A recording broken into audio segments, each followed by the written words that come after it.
যেখানে অর্থ, ক্ষমতা, মদমত্ত মানুষ যেখানে পশুর মতো জীবনযাপন করছেন, যেখানকার মানুষেরা মাংস আহার, অবৈধ স্ত্রী সঙ্গ, ব্যভিচার, মাদকদ্রব্য সেবন, দ্রুতক্রিয়া, জুয়া খেলায় মদমত্ত রয়েছে, পৌবাজি ভারতবর্ষ থেকে এসেছেন এক দরিদ্র সন্ন্যাসীর বেশে। শ্রীকৃষ্ণ বন্ধু সুদামার যে বেশ ছিল, তিনি যেন সেই বেশেই ভগবানের দূত হয়ে তিনি এসেছেন আমেরিকায়। তার আসবার তাৎপর্য কেউ বুঝতেই পারলেন না।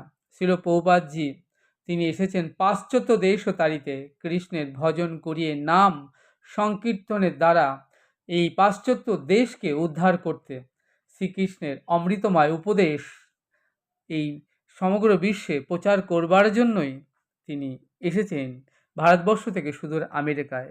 ছিল পৌবাজি যখন আমেরিকায় গিয়েছিলেন, সেই সময় কৃষ্ণ নাম কজন জানতো বলুন তো? তাদের কাছে শ্রীকৃষ্ণ একজন